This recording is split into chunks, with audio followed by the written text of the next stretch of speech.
Hello friends, welcome back to our YouTube channel CSCIT class. मैं हूं आपका दोस्त सुनील कुमार और स्वागत करता हूं अपने इस चैनल पे। हम सीख रहे हैं टैली प्राइम कोर्स और टैली प्राइम सीखने की सीरीज में आज का जो हमारा टॉपिक होने वाला है वो होगा इन्वेंट्री मेंटेनेंस से, और उसके हम बारे में एडवांस सीखने वाले हैं।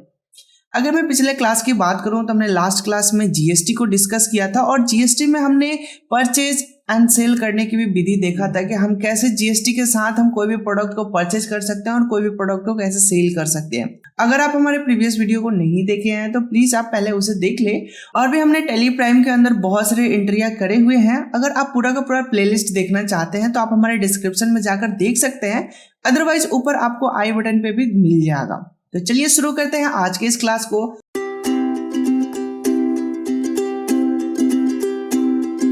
आज हम इन्वेंट्री से रिलेटेड बहुत सारे वाउचर को डिस्कस करने वाले हैं, जो कि आपके स्क्रीन पर दिख रहा है। ओके, यहाँ पे लगभग 8 आपको वाउचर्स दिख रहे हैं, जो कि सीरियल नंबर के साथ आपको यहाँ पे दिखाई दे रहा है 1 2 3 4 5 6 7 एंड 8। ये सभी जो आपके पास यहाँ पे सामने दिख रहे हैं, ये सभी वाउचर्स हैं जो कि इन्वेंट्री मेंटेन करने में बहुत ही हेल्प करेगा। अभी तक हमने इन्वेंट्री को नॉर्मली परचेज किया है, सेल किया है, उसके बाद हमने उधार परचेज और उधार सेल भी किया है, और साथ के साथ हमने लास्ट क्लास में GST को भी देखा है। अब हम इसमें कुछ और भी एडवांस चीजें सीखने वाले हैं, जैसे कि परचेज का ऑर्डर कैसे लगाएंगे, जो हमारा सप्लायर होगा वो हमें रिसिप्ट नोट कैसे भेजेगा, उसकी हम एंट्री कैसे करेंगे, अगर हमें कोई माल रिजेक्ट करना है तो उसकी एंट्री हम कैसे करेंगे। तो ये तीनों एक तरफ होने वाला है, जो कि हमारे सेलर साइड होगा। ठीक है, अगर हमारा कोई कस्टमर है वो हमें कुछ ऑर्डर दे रहा है तो वो हमारा सेल ऑर्डर कहलाएगा, और उसकी एंट्री कैसे करना होगा। हम उसको माल भेजेंगे, डिलीवर करेंगे तो उसके हम डिलीवरी नोट कैसे बनाएंगे। अगर हमारा कस्टमर कोई माल को रिजेक्ट करता है तो उसको हम रिजेक्शन इन कहते हैं, और उसको हम कैसे एंट्री करेंगे। तो इन तमाम चीजों के बारे में हम समझेंगे। तो आज का क्लास इन सभी से रिलेटेड है, बट आज का जो क्लास होने वाला है ये थ्योरेटिकल क्लास होगा। नेक्स्ट क्लास में हम इनको प्रैक्टिकल देखने वाले हैं। तो आज की इस क्लास में हम इन सभी चीजों को एक्सप्लेन करेंगे कि एक्चुअली ये है क्या, इसको कैसे किया जाता है, इसका मेन मकसद क्या है, और साथ के साथ हम अगले क्लास में क्या करेंगे तो इनका प्रैक्टिकल देखेंगे। तो चलिए हम एक एक वाउचर को समझते हैं। और एक और बात मैं यहाँ पे दिखा देना चाहूंगा, यहाँ पे सबका शॉर्टकट्स हैं, सभी लेजर के यहाँ पे रखे हुए हैं। ओके, तो चलिए शुरू करते हैं अपने फर्स्ट लेजर से, जो कि अपना परचेज ऑर्डर, जिसका शॉर्टकट की है Ctrl+F9। जब भी हम अपने किसी दुकानदार या किसी कंपनी से माल परचेज करते हैं तो परचेज करने से पहले हमें उसके लिए ऑर्डर लगाना होता है, जिसको हम बोलते हैं परचेज ऑर्डर। और परचेज ऑर्डर हम इसलिए रखते हैं अपने पास भी, क्योंकि वो जो हमें सामान भेजता है उसकी चेकिंग किया जा सके कि जो उसने गुड्स हमें भेजा है, जो हमने गुड्स रिसीव्ड किया है, क्या वो वही गुड्स है जो मैंने ऑर्डर लगाया था। तो जो भी हमने गुड्स रिसीव्ड किया है उसको क्रॉस चेक करने के लिए हम परचेज ऑर्डर अपने पास भी रखते हैं, और एक परचेज ऑर्डर हम सेंड करते हैं अपने सप्लायर को। ओके,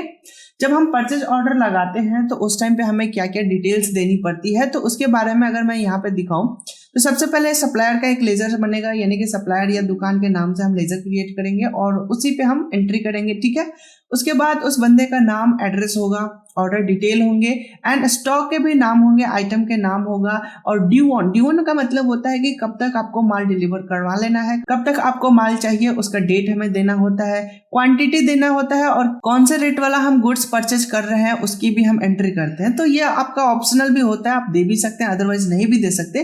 क्योंकि मान लीजिए कि आप 50 रुपए वाला कोई प्रोडक्ट परचेज कर रहे हैं, अगर हो सकता है सप्लायर के पास 40 रुपए वाला हो या 60 रुपए वाला हो, या फिर रेट बढ़ गया हो वही आइटम का, तो वो अपने उस रेट में आपको भेज देगा। बट एक पहचान के लिए आप रेट अमाउंट भर भी सकते हैं। ओके, फिर फाइनली लास्ट में हमें नरेशन देना होता है, नरेशन देके हम इसको सबमिट करेंगे, ये हमारा परचेज ऑर्डर बन जाएगा। ठीक है, वैसे आप इनका खुद भी प्रैक्टिस कर सकते हैं, प्रैक्टिकल कर सकते हैं, क्योंकि ये बहुत ही इजी है, आप खुद भी कर सकते हैं। अदरवाइज हम नेक्स्ट क्लास में इन सब का प्रैक्टिकल देखने वाले हैं। ठीक है, तो चलिए अब हम अगले वाउचर्स को देखते हैं, जो कि है अपना रिसिप्ट नोट वाउचर, जिसका शॉर्टकट की है Alt+F9।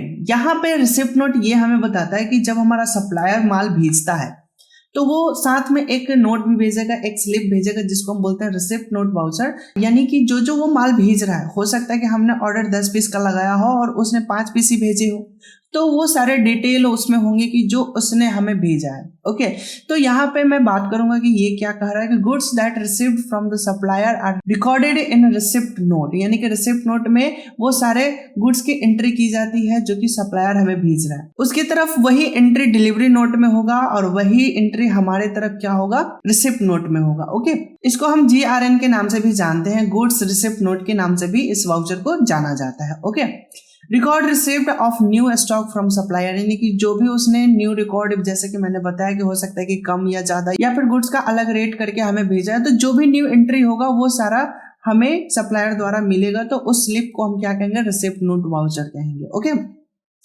इसकी अगर हम डिटेल देखें कि इसमें हमें क्या क्या डिटेल देना होता है, तो हमें वो रेफरेंस नंबर देना होता है जो हमने ऑर्डर लगाया। जैसे मेरा ऑर्डर नंबर 1 था, तो यहाँ पे हमें रेफरेंस में वही ऑर्डर नंबर देना होता है, ठीक है।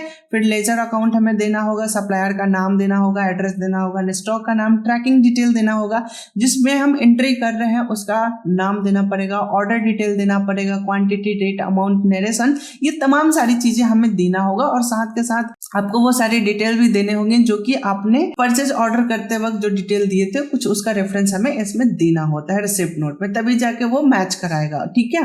तो आई होप कि ये बात आपको समझ में आ चुका होगा। तो अब हम अगले वाउचर को देखते हैं। अगला वाउचर जो है अपना वो है रिजेक्शन आउट, जिसका शॉर्टकट की क्या है, Ctrl+F5। ओके, रिजेक्शन आउट का मतलब होता है जैसे हम कोई माल रिटर्न करते हैं, रिजेक्ट कर देते हैं, ठीक है।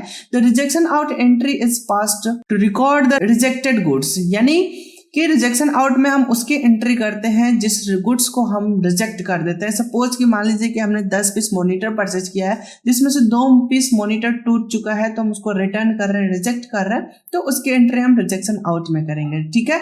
वही बात यहाँ पे एग्जाम्पल में भी दिया है, we have purchase some goods and have rejected part of it, मतलब कि हमने कुछ प्रोडक्ट परचेज किया है लेकिन उसमें से कुछ पार्ट रिजेक्ट हो चुका है, तो records rejected stock detail return to supplier, और वो चीज हम रिटर्न करेंगे सप्लायर को, तो उसकी एंट्री हम रिजेक्शन आउट में करेंगे। ओके, अगर हम इसके डिटेल की बात करें तो इस वाउचर में हमें क्या क्या डिटेल्स भरने होंगे, तो हमें लेजर अकाउंट बनाना पड़ेगा, ठीक है। उसके बाद हमें सप्लायर का नाम एंड एड्रेस देना पड़ेगा, स्टॉक का नाम देना पड़ेगा, ट्रैकिंग डिटेल, ऑर्डर डिटेल, वो सब कुछ देना पड़ेगा, गोडाउन क्वांटिटी, रेट, अमाउंट, मतलब सारी चीजें हमें देनी पड़ेंगे जो हमने purchasing side and receipt note में जो भी डिटेल दिए गए हैं उसी के अकॉर्डिंग हमें इसमें भी फिल करना होगा। एक रेफरेंस देना ही पड़ेगा, तभी तो हमें पता चलेगा कि हमने उस बिल में का ही माल रिटर्न कर रहे हैं। ओके, तो ये सारा डिटेल आप इजिली फिल करके आप रिजेक्ट कर सकते हैं आइटम को। तो ये हो गया परचेजिंग साइड की बात। अगर कस्टमर के साथ हमें डील करना है तो अब हम कैसे करेंगे, तो अब हमारा जो कस्टमर होगा वो हमें ऑर्डर लगाएगा, तो हम उसको कहेंगे सेल्स ऑर्डर, यानी कि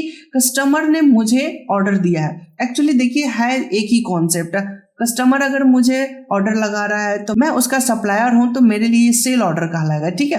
अगर वो कस्टमर परचेज करने के लिए हमें जो वाउचर भेज रहा है तो वही चीज उसके पास क्या कहलाएगा, परचेज ऑर्डर कहलाएगा, ठीक है।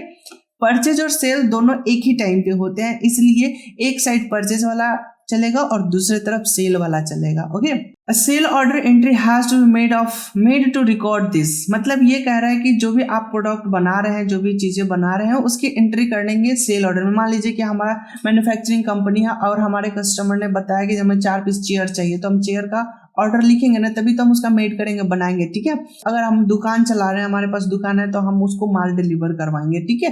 कस्टमर साइड से जो भी ऑर्डर आता है उनको हम सेल ऑर्डर कहते हैं, ठीक है।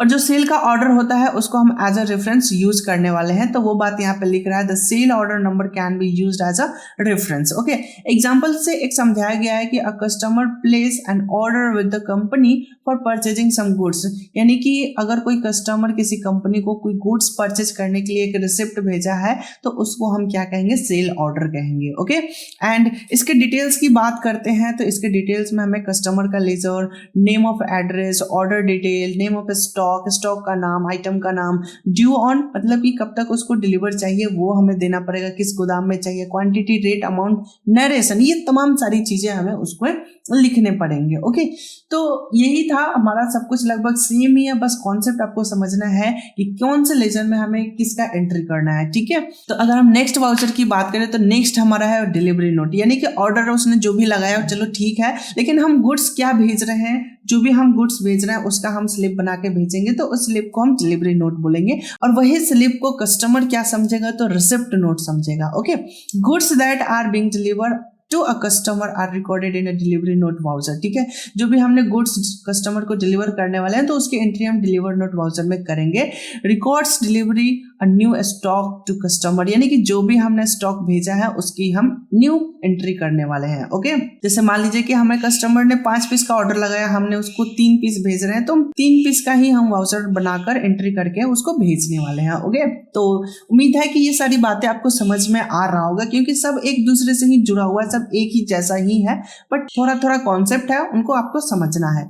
अगर हम इसके डिटेल्स की बात करें तो इसमें हमें डिटेल्स क्या क्या देना होगा। सो गाइस, तो अब हम अपने अगले वाउचर को देखें तो अगला वाउचर जो है अपना वो है रिजेक्शन इन। रिजेक्शन इन नाम से ही स्पष्ट हो रहा है कि कोई रिजेक्ट किया हुआ माल आ रहा है। इन का मतलब आना, आउट का मतलब भेजना। अगर हम किसी दूसरे का माल रिजेक्ट कर रहे हैं, दैट मीन्स अपने सप्लायर का माल रिजेक्ट कर रहे हैं, तो वो कहाँ जाएगा, तो रिजेक्शन आउट कहलाएगा। अगर जो भी गुड्स है उसको रिजेक्ट करके गुड्स अगर हमारे पास आता है तो वो अपना रिजेक्शन इन कहलाएगा। ठीक है, जिसका शॉर्टकट की क्या होगा, Ctrl+F6 होगा। ओके, तो अब हम इसके बारे में समझते हैं कि क्या है। तो लिख रहा है a rejection in entry is pass the record the rejected goods, यानी रिजेक्शन इन में हम उन गुड्स का रिकॉर्ड एंट्री करते हैं जो गुड्स रिजेक्टेड किया जा चुका है कस्टमर के द्वारा। ठीक है, वही बात यहाँ पे एग्जांपल में लिखा हुआ है, a customer has rejected goods that has sold earlier, यानी कि जो भी पहले माल उसने खरीदा है और उसमें से कुछ पार्ट को, कुछ हिस्से को उसने रिजेक्ट कर दिया, तो उसकी एंट्री हम इसमें करेंगे records rejected stock detail received from the customer, यानी कि जो भी कस्टमर के द्वारा हमारा माल गुड्स रिजेक्ट किया गया है उसकी एंट्री हम रिजेक्शन इन में करने वाले हैं। ओके, तो अब हम इसके डिटेल्स के बारे में हम बात करेंगे। तो यहाँ पर डिटेल्स बता रहा है ledger account, customer name and address name.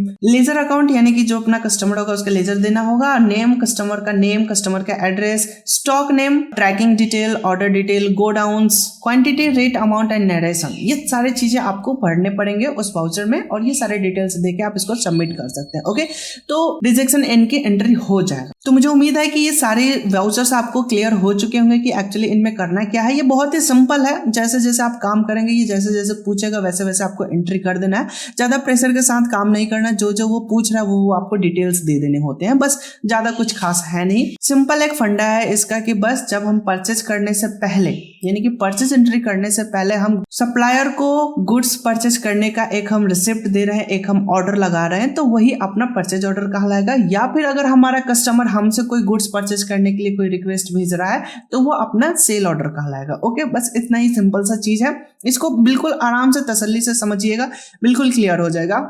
अगर प्रेशराइज तरीके से समझेंगे तो बहुत सारा कंफ्यूजन हो जाएगा, बट उतना टेंशन वाली बात नहीं है, बिल्कुल स्पष्ट हो जाएगा। इनका आप खुद से प्रैक्टिस करने के लिए कर सकते हैं प्रैक्टिकल, अदरवाइज हम नेक्स्ट वीडियो लेक्चर में इसका प्रैक्टिकल जरूर लेकर आएंगे, जिससे कि आपका जो भी मन में डाउट्स या कंफ्यूजन होगा वो क्लियर हो जाएगा। अगर फिर भी अभी भी कुछ भी है तो आप हमें कमेंट सेक्शन में कमेंट करके हमसे पूछ सकते हैं। ओके, तो मिलते हैं हम अपने अगले क्लास में प्रैक्टिकल के साथ। तब तक के लिए धन्यवाद, take care and bye bye.